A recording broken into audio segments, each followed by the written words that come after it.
Hello students, welcome to Shri Shyam Shikshan Sansthan online classes.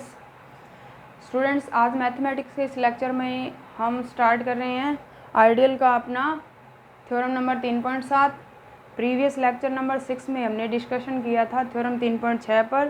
Previous lecture 6 में theorem number 3.6 किया था और 3.8 किया था। मोस्ट इम्पॉर्टेंट थ्योरम थे दोनों ही। आज स्टूडेंट्स हम थ्योरम पढ़ेंगे 3.7। मोस्ट इम्पॉर्टेंट यही है स्टूडेंट्स, थ्योरम 3.7 का जो स्टेटमेंट है स्टूडेंट्स वो वाला है। थ्योरम है स्टूडेंट्स हमारा 3.7। 3.7 का जो स्टेटमेंट है स्टूडेंट्स वो है कि पूर्णांकों का समुच्चय या पूर्णांकों का वलय,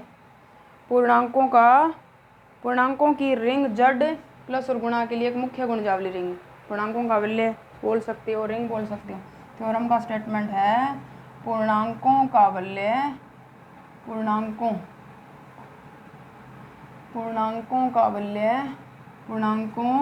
का वलय जड प्लस और गुणा के लिए, पूर्णांकों का वलय जड प्लस और गुणा के लिए मुख्य गुणजावली वलय है।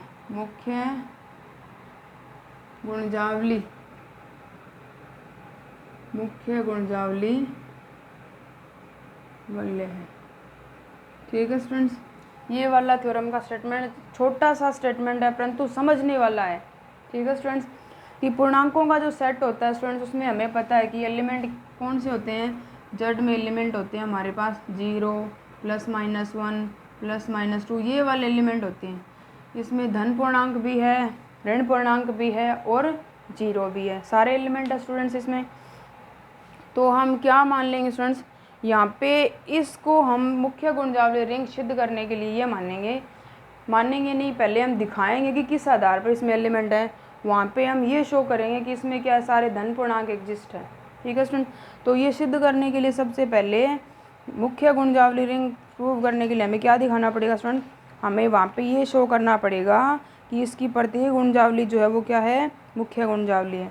ठीक है स्टूडेंट्स, तो वो पूर्णांकों का वलय होता है जड 0 +-1 +-2।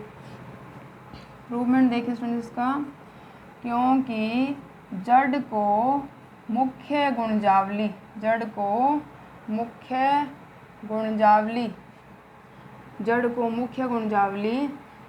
वलय, मुख्य गुणजावली रिंग सिद्ध करने हेतु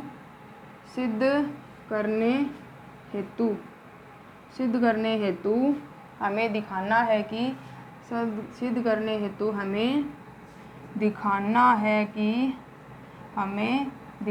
है कि जड की प्रत्येक गुणजावली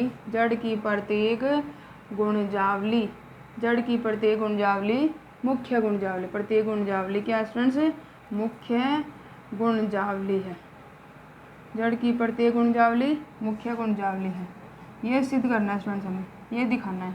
ठीक है स्टूडेंट्स, तो ये सिद्ध करने के लिए हम सबसे पहले क्या मान लेंगे, हम मान लेंगे कि मानना आई जो है वो क्या है स्टूडेंट, जड़ की एक गुणजावली है।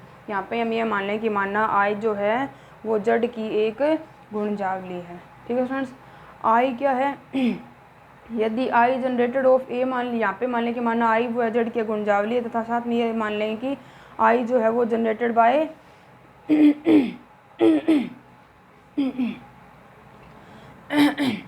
यहाँ पे हम मान लेंगे कि मानना आई जड़ की एक गुणजावली है, जड़ की एक गुणजावली है। और यदि आई बराबर शून्य गुणजावली है तो शून्य गुणजावली मुख्य गुणजावली होती है। ठीक है स्टूडेंट, यदि आई बराबर क्या है, शून्य गुणजावली है, तो यदि आई बराबर शून्य गुणजावली तो यह एक मुख्य गुणजावली होगी, होगी स्टूडेंट्स, ये एक मुख्य गुणजावली होगी। परंतु इसके विपरीत कंडीशन मान लें कि मानना आई जो है वो क्या एक अशून्य गुणजावली है, तो यहाँ पे क्या मान लेंगे स्टूडेंट्स, हमने माना नहीं, 0 के द्वारा जनित होगी ये तो मुख्य गुणजावली। अगर i बराबर 0 है तो यह एक मुख्य गुणजावली होगी जो क्या होगी, जो 0 द्वारा जनित होगी, जो 0 द्वारा जनित होगी। ये हो गया स्टूडेंट्स। परंतु हमें क्या मानना है, हमें इसके विपरीत कंडीशन मान ले, परंतु मानना कि i नॉट इक्वल टू 0। ठीक है स्टूडेंट्स, तो यहाँ पे क्या मान लिया, मानना परंतु मानना, यहाँ पे क्या मान लेंगे, परंतु मानना i क्या है स्टूडेंट्स, वो क्या है, एक अशून्य गुणजावली, i नॉट इक्वल टू 0 अर्थात i जड़ की एक अशून्य गुणजावली है, जड़ की एक अशून्य गुणजावली है। i जो है वो क्या है स्टूडेंट्स, जड़ की एक अशून्य गुणजावली मान लिया स्टूडेंट्स। कोई एक अशून्य एलिमेंट ले लेंगे हम, कहाँ से, i से लेंगे एक अशून्य एलिमेंट, तो इसका मतलब है i को क्या मान लिया स्टूडेंट, जड़ की एक अशून्य गुणजावली मान लिया। तो एक कोई भी अशून्य एलिमेंट ले लेंगे तो क्या मान लेंगे, यहाँ पे i जो है वो जड़ की एक अशून्य गुणजावली है। तब मानना कोई एक नॉन जीरो एलिमेंट है स्टूडेंट्स, बिलोंग कर रहा है कहाँ से, i से। ठीक है स्टूडेंट, एक नॉन जीरो एलिमेंट है, कहाँ से बिलोंग कर रहा है, i से, क्योंकि i को हमने माना है कि वो क्या है, एक अशून्य गुणजावली, तो शून्य उसमें एग्जिस्ट नहीं होगा। तो इसका मतलब क्या है, i को अशून्य, i का एक अशून्य अवयव ले लिया। गुणजावली क्या होता है स्टूडेंट्स, गुणजावली एक विशेष प्रकार की रिंग होती है, और रिंग की हमारे पास बहुत सारी प्रॉपर्टी होती है। ये रिंग में क्या होता है, रिंग की दो संख्या होती है, जिससे जड़ है वो प्लस और गुणा के लिए क्या है, रिंग है। तो जड़ प्लस के लिए अबेलियन ग्रुप बनता है, गुणा के लिए सेमी ग्रुप बनता है, जड़ योग के सापेक्ष गुणा के लिए बंटनता गुणधर्म सेटिस्फाई करता है। वैसे 3 प्रॉपर्टी होती है, और फर्स्ट प्रॉपर्टी हमारे पास बनती है कि जड़ क्या है, प्लस के लिए अबेलियन ग्रुप है, क्रम विनिमय ग्रुप है, क्या ग्रुप है। कहने का मतलब है ग्रुप है, तो इसका मतलब ग्रुप की भी 4 प्रॉपर्टी होती है, और ग्रुप की 4 प्रॉपर्टी होती है। तो इसका मतलब क्या है, इसका मतलब है फर्स्ट में साचुर्यता गुणधर्म, सेकंड में तत्समक अवयव योज्य और योज्य प्रतिलोम, फिर होता है क्रम विनिमयता प्रॉपर्टी। तो यहाँ पे क्या मान लिया, a का मान नॉट इक्वल टू 0 मान लिया, और ये कहाँ से बिलोंग कर रहा है, i, तथा i क्या होगा स्टूडेंट्स, फर्स्ट प्रॉपर्टी होती है कि i प्लस के लिए क्या होता है, i प्लस के लिए एक ग्रुप होता है स्टूडेंट, क्योंकि गुणजावली एक विशेष प्रकार की रिंग होती है, और रिंग की फर्स्ट प्रॉपर्टी होती है कि वो प्लस के लिए अबेलियन ग्रुप होता है। तो i प्लस के लिए क्या होगा, i प्लस के लिए ग्रुप होगा स्टूडेंट्स, i प्लस के लिए ग्रुप होगा। अतः यदि a का मान नॉन जीरो है, बिलोंग कर रहा है i से, तो इसका मतलब है ग्रुप में क्या होता है, ग्रुप की फर्स्ट प्रॉपर्टी होती है कि वो साचुर्यता गुणधर्म सेटिस्फाई करता है। सेकंड प्रॉपर्टी होती है तत्समक अवयव एग्जिस्ट। थर्ड प्रॉपर्टी होती है स्टूडेंट्स कि उसमें प्रत्येक अवयव का योज्य प्रतिलोम एग्जिस्ट होता है। तो इसका मतलब a नॉन जीरो एलिमेंट है, नॉन जीरो अवयव कहाँ से बिलोंग कर रहा है, a, तो दिस सिंप्लाइज यदि a बिलोंग्स टू i, तो दिस सिंप्लाइज माइनस a वो भी कहाँ से बिलोंग करेगा, i से। परंतु हम यहाँ पे ये कंडीशन सिद्ध करेंगे कि i में सारे क्या है, धनात्मक पूर्णांक है, परंतु यहाँ से तो पता चल रहा है कि i में क्या है, ऋणात्मक पूर्णांक भी है। तो क्या करेंगे स्टूडेंट्स, क्योंकि यहाँ पे लिखेंगे क्योंकि a का मान क्या है स्टूडेंट्स, नॉन जीरो है स्टूडेंट्स, a का मान नॉन जीरो, तो दिस इम्प्लाइज a का मान क्या है, ग्रेटर देन जीरो, तथा माइनस a, देखिए स्टूडेंट्स a का मान क्या है, नॉन जीरो है, a का मान क्या है, नॉन जीरो। यहाँ से देखिए कि a में जो है वो पॉजिटिव एलिमेंट भी है, और a में जो है वो नेगेटिव एलिमेंट भी है, ऋणात्मक अवयव भी है स्टूडेंट्स। तो यहाँ से हम ये दिखाएं क्योंकि a का मान नॉन जीरो है, a का मान ग्रेटर देन जीरो, पॉजिटिव वाले ग्रेटर देन जीरो ही होते हैं, तथा यहाँ पे लिखेंगे कि माइनस a है वो भी क्या है, ग्रेटर देन जीरो है। क्यों, इसके ये लिख दिया स्टूडेंट, ये लिखते ही यहाँ पे क्या आएगा, जब हम a का मान माइनस a पुट करेंगे तब यहाँ पे इसका मान क्या आएगा, ग्रेटर देन जीरो। जब माइनस a का मान भी ग्रेटर देन जीरो व्हेन जब a का मान क्या हो, लेस देन जीरो। देखिए स्टूडेंट्स, इस कंडीशन के साथ ये कंडीशन लगती है, ये तो है ही जीरो से बड़ा, ये तो धनात्मक पूर्णांक है ही। हमें दिखाना है कि i में जितने भी एलिमेंट है वो सारे धन पूर्णांक है, धनात्मक पूर्णांक विद्यमान है। ठीक है स्टूडेंट्स, तो यहाँ पे क्या मानना, ए का मान नॉन जीरो है, जीरो से बड़ा तो है, ए बिलोंग कर रहा है, इसे नॉन जीरो एलिमेंट, जीरो से बड़ा तो हो गया, तथा माइनस ए है स्टूडेंट्स, माइनस ए है वो भी क्या है, जीरो से बड़ा है। कब है, जब ए का मान, ये कंडीशन है, जब ए का जो मान है स्टूडेंट्स वो क्या है, जीरो से छोटा। अब यहाँ पे माइनस ए ग्रेटर देन जीरो हमने बोला, जैसे ए का मान क्या जीरो से छोटा है, ए का मान हमने जीरो से छोटा पुट किया -1, जैसे यहाँ पे हमने -1, माइनस का साइन है और -1 पुट किया तो इसका मान आ गया 1, और ये क्या है, जीरो से बड़ा है।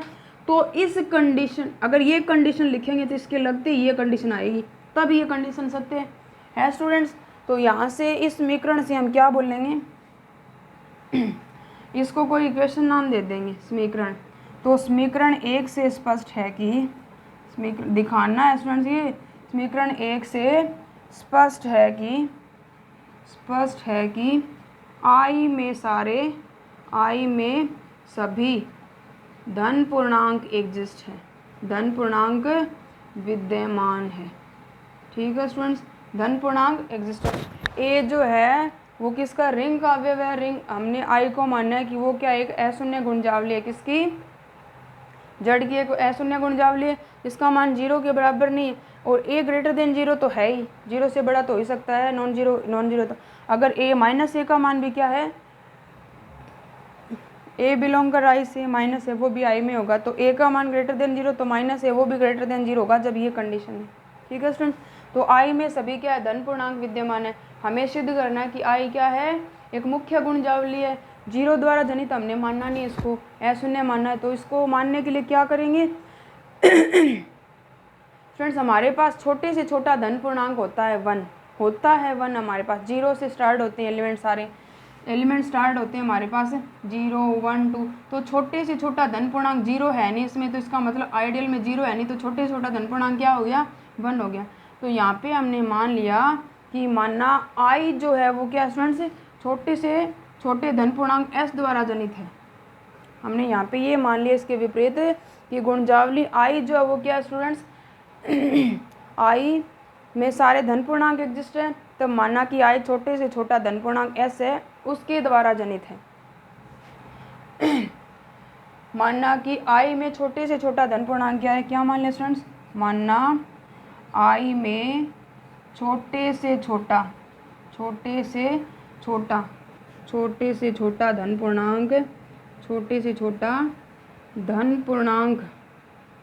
धन पूर्णांक क्या स्टूडेंट, धन पूर्णांक s है, s छोटे से छोटे धन पूर्णांक द्वारा जनित गुणजावली वो स्वयं ही होती है, छोटे से छोटा धन पूर्णांक 1 होता है, तो हमें दिखाना है कि ये s द्वारा जनित है, तो छोटे से छोटे धन पूर्णांक द्वारा धन पूर्णांक s है।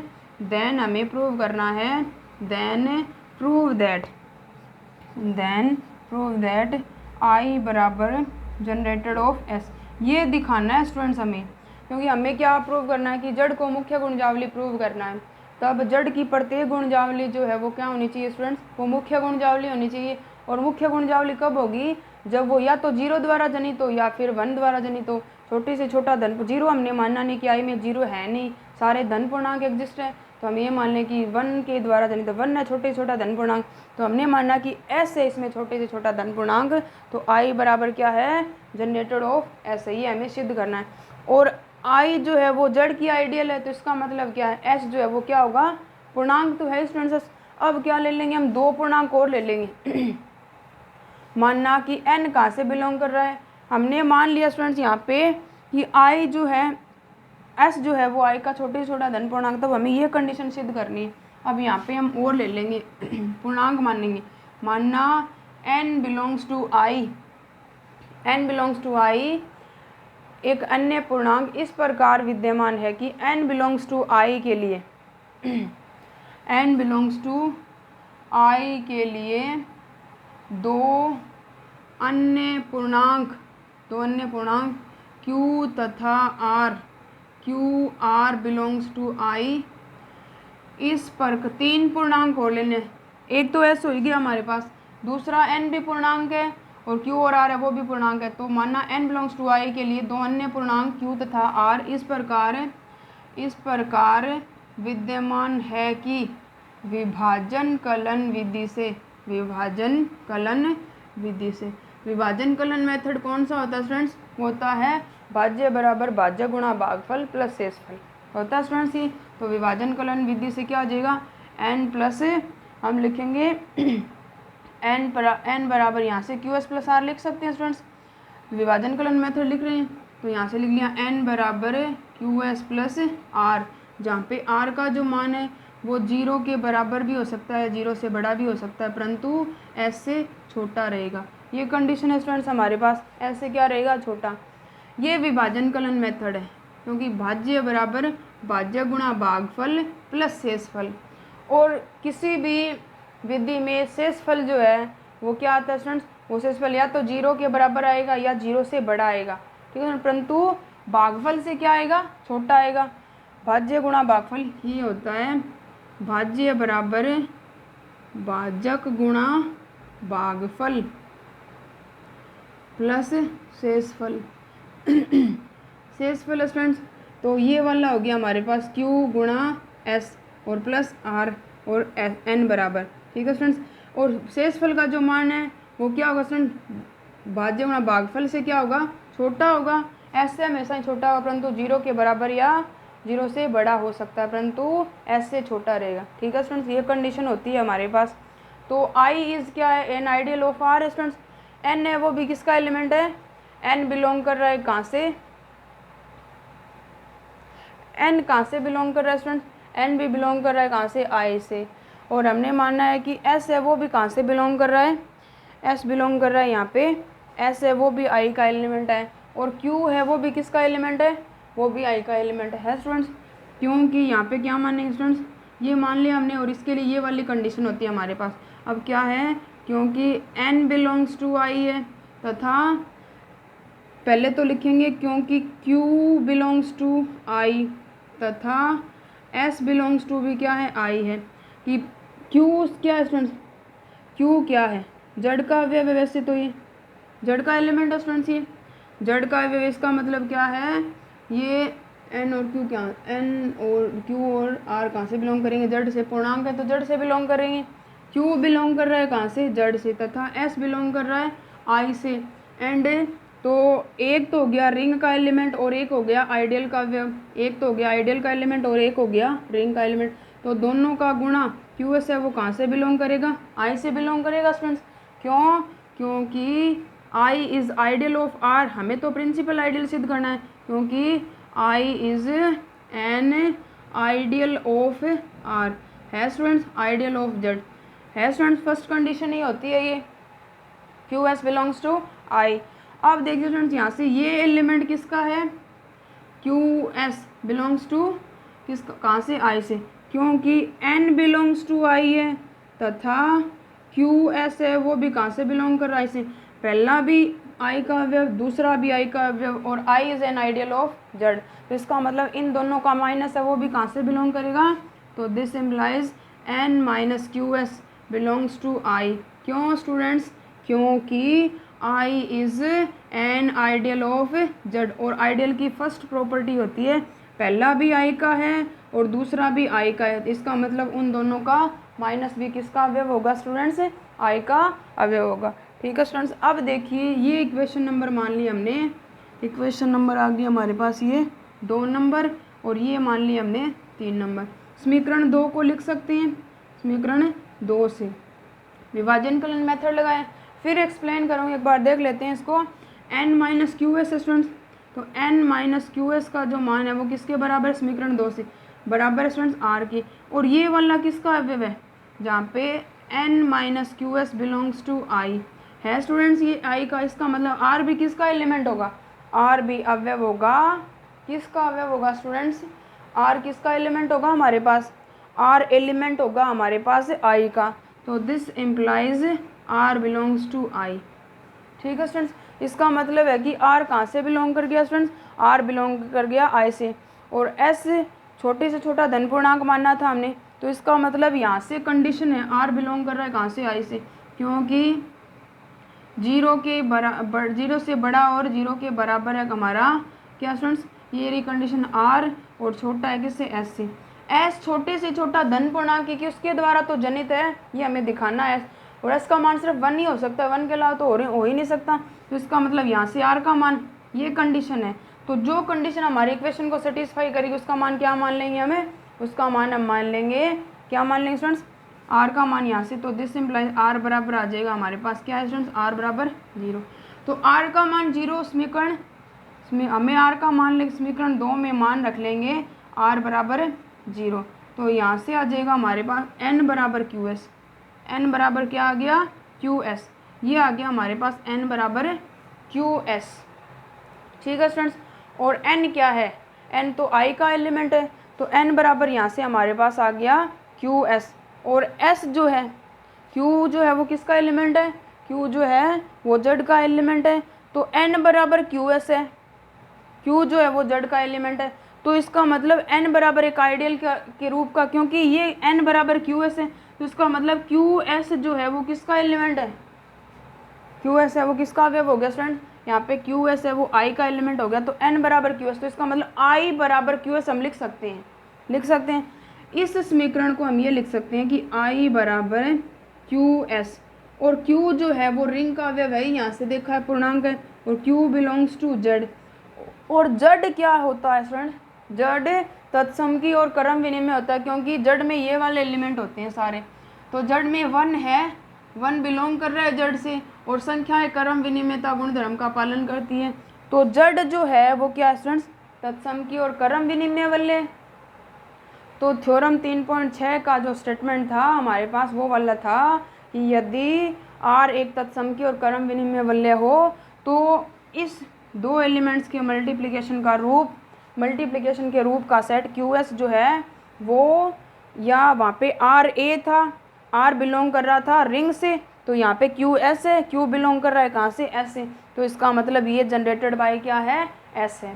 तो वो ए द्वारा जनित था, तो यहाँ से लिख सकते हैं, यहाँ पे क्या लिखेंगे, लाइन लिखेंगे, क्योंकि जड़ तत्सम की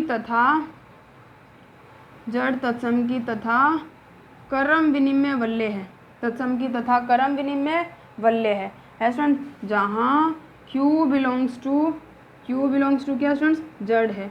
अतः प्रमेय 3.6 के कथन से यदि जड़ एक तत्सम की क्रम विनिमय वल्य हो तो निम्न प्रकार परिभाषित सेट I बराबर क्यू एस। तो I बराबर क्यू एस क्या है, क्यू एस क्यू बिलोंग कर रहा हो कहाँ से, एस से, क्या है जनरेटेड बाय एस था, जहाँ पे ये जड़ का अवयव है, जड़ का अवयव है क्यू, तो ये जनरेटेड बाय एस क्या हो गया, अर्थात अपने छोटे से छोटे धन पूर्णांक एस द्वारा जनित हो गई है। तो इसका मतलब आई क्या हो गई, एक मुख्य गुणजावली, और हमें यही सिद्ध करना था कि जड़ की प्रत्येक गुणजावली क्या होनी चाहिए, मुख्य गुणजावली होनी चाहिए। ठीक है स्टूडेंट्स, ये थ्योरम वैसे तो इजी है परंतु इसको समझना पड़ेगा, तो दोबारा एक्सप्लेन कर देती हूँ एक बार। सिद्ध क्या करना है स्टूडेंट्स, सिद्ध करना है कि पूर्णांकों का जो सेट है वो मुख्य गुणजावली सेट है, मुख्य गुणजावली रिंग है। और ये सिद्ध करने के लिए क्या करेंगे, ये सिद्ध करने के लिए सबसे पहले हमें पता होनी चाहिए कि मुख्य गुणजावली की डेफिनेशन क्या होती है। मुख्य गुणजावली रिंग की डेफिनेशन होती है कि कोई भी सेट जो है वो मुख्य गुणजावली रिंग कहलाता है यदि उसकी प्रत्येक गुणजावली क्या हो, मुख्य गुणजावली हो। तो यहाँ से मानना आई जो वो जड़ की गुणजावली है, तो आई बराबर 0 है, तो ये 0 द्वारा जनित मुख्य गुणजावली हो जाएगी। परंतु हमने इसके विपरीत कंडीशन मान ली कि आई नॉट इक्वल टू 0, 0 द्वारा जनित तो ये है नहीं, 0 उसमें हो सकता है परंतु 0 द्वारा जनित नहीं है वो। ठीक है स्टूडेंट्स, तो 0 द्वारा जनित नहीं है, तो आई जड़ की क्या है, अशून्य गुणजावली है। तो मानना कि एक अशून्य एलिमेंट है आई का, आई प्लस के लिए ग्रुप बनेगा क्योंकि गुणजावली एक विशेष प्रकार का रिंग ही होता है, और रिंग में प्रत्येक अवयव का योज्य प्रतिलोम होता है स्टूडेंट। तो यहाँ से आई, तो आई समूह बनेगा, तो ए बिलोंग्स टू आई, तो minus A belongs to I, तो यहाँ से ए नॉन जीरो एलिमेंट है। हम धन पूर्णांक क्यों ले रहे हैं, क्योंकि छोटे से छोटे धन पूर्णांक द्वारा ही जनित कोई गुणजावली मुख्य गुणजावली हो सकती है, 1 द्वारा जनित ही हो सकती है स्टूडेंट्स ये, क्योंकि जड़ में ऐसे ही कुछ एलिमेंट्स होते हैं 0 + -1, जैसे 1 से गुणा करेंगे तो 1 द्वारा जनित मुख्य गुणजावली हो जाएगी, वैसे 2 द्वारा भी करेंगे तो 2 द्वारा जनित भी मुख्य गुणजावली बन सकती है। ठीक है स्टूडेंट्स, तो यहाँ पे हमने क्या मान लिया, ए नॉन जीरो, ए का मान 0 से बड़ा हो सकता है, तथा माइनस ए का मान 0 से बड़ा होगा, क्यों, क्योंकि ए का मान क्या है यहाँ पे <0 पे बताई थी कंडीशन वही लगेगी। तो इस समीकरण से हम कह सकते हैं कि आई में जो वो सारे क्या है, धन पूर्णांक एग्जिस्ट है, तो सारे धन पूर्णांक विद्यमान हो गए। और मानना कि आई में छोटे से छोटा धन पूर्णांक ऐसे, देन शो करना है कि आई जनरेटेड बाय एस है। ठीक है स्टूडेंट्स, अब यहाँ पे n को i का एक और एलिमेंट ले लिया, तो दो अन्य पूर्णांक ले लिए जड़ के, q और r जड़ के दो अन्य एलिमेंट हैं। इस प्रकार विद्यमान है कि विभाजन कलन मेथड लगाएं, n बराबर Q S plus R. n जो है वो i का अवयव है, q और r जो है वो जड़ के एलिमेंट है, r जो है वो क्या है स्टूडेंट्स, q और r जड़ के हैं, s जो है वो i का छोटे से छोटा धन पूर्णांक है। ठीक है स्टूडेंट्स, और इसके द्वारा जनरेट हमें, तो इसका मतलब इसका मान 0 करना है।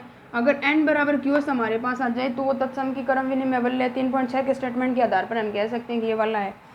विभाजन कलन मेथड है, r का जो मान है वो भागफल से छोटा होता है परंतु 0 उसके बराबर और 0 से बड़ा होता है। हमें r का मान लेके आना है, वैसे यहाँ से सीधा r का मान 0 रख सकते हैं परंतु दिखाना है कि क्यों 0 है। तो ये वाला q बिलोंग कर रहा है कहाँ से, जड़ से। एक रिंग का अवयव है, जड़ रिंग है, और एक जिसको आइडियल प्रूव करना उसका एलिमेंट है। तो दोनों का जो गुणा है, रिंग का अवयव गुणजावली का अवयव, दोनों का गुणा है वो भी किसका होगा, गुणजावली का अवयव। तो यहाँ से क्यू एस है वो आई का हो गया, क्योंकि एन है वो आई का है ही, पहला आई का है दूसरा आई का, तो दोनों का माइनस है वो भी किसका होगा, आई का। तो इसका मतलब ये किसका अवयव होगा, आई का एलिमेंट होगा स्टूडेंट्स ये। तो N minus Q S belongs to I, यहाँ से देखेंगे N minus Q S belongs to I, तो आर का मान यहाँ पे क्या हो गया, आर का मान हो गया यहाँ पे आई से बिलोंग कर गया, आई से आर। तो इसका मतलब आई के लिए ये कंडीशन है, तो आर का मान क्या हो गया, 0। तो आर बराबर हो गया हमारे पास 0। ठीक है स्टूडेंट्स, तो आर बराबर हो जाता है हमारे पास यहाँ से 0। तो इसका मतलब हमने स्टार्टिंग में ये मानना था कि आई में 0 एग्जिस्ट नहीं है, शून्य द्वारा जनित नहीं है, परंतु ये तो कहता है कि आई में 0 तो है परंतु शून्य द्वारा जनित नहीं है वो। तो आर का मान आ गया यहाँ पे हमारे पास 0। तो अब 0 पुट करेंगे तो ये समीकरण से 2 से आर एन बराबर क्यू एस, एन किसका एलिमेंट आई, तो यहाँ पे आई बराबर क्यू एस हम लिख सकते हैं, आई बराबर क्यू एस, क्यू बिलोंग कर रहा है कहाँ से, जड़ से। ये 3.6 का स्टेटमेंट बन गया कि यदि जड़ एक तत्सम की क्रम विनिमय वलय है तो निम्न प्रकार परिभाषित सेट आई बराबर क्यू एस, आई बराबर क्यू एस, आई बराबर क्यू एस, क्यू बिलोंग कर रहा हो जड़ से। तो ये क्या होता है, एस द्वारा जनित एक मुख्य गुणजावली होती है। तो ये अपने छोटे से छोटे धन पूर्णांक एस द्वारा जनित क्या होगी स्टूडेंट्स, मुख्य गुणजावली होगी। ठीक है स्टूडेंट्स, मोस्ट इंपॉर्टेंट थ्योरम है स्टूडेंट्स, आपको ये कवर करनी है।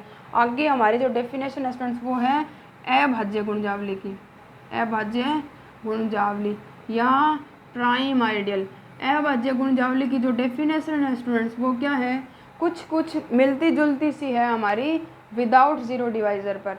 तो अभाज्य गुणजावली या प्राइम आइडियल की जो डेफिनेशन है वो हम क्या पढ़ेंगे, अपने वलय सिद्धांत के लेक्चर नंबर 8 में पढ़ेंगे। वहाँ पे हम प्राइम आइडियल के बारे में डिस्कशन करेंगे, मैक्सिमल आइडियल के बारे में डिस्कशन करेंगे। फिर हमारी इसकी एक थ्योरम और रहती है फर्स्ट एक्सरसाइज से पहले 3.9 उस पर डिस्कशन करेंगे। ठीक है स्टूडेंट्स, तो नेक्स्ट लेक्चर में प्राइम आइडियल, मैक्सिमल आइडियल और इन दोनों पे आधारित एक मोस्ट इंपॉर्टेंट थ्योरम, उसके बाद इसकी एक्सरसाइज है, एक्सरसाइज फर्स्ट के हम क्वेश्चन स्टार्ट करेंगे। ठीक है स्टूडेंट, थैंक यू।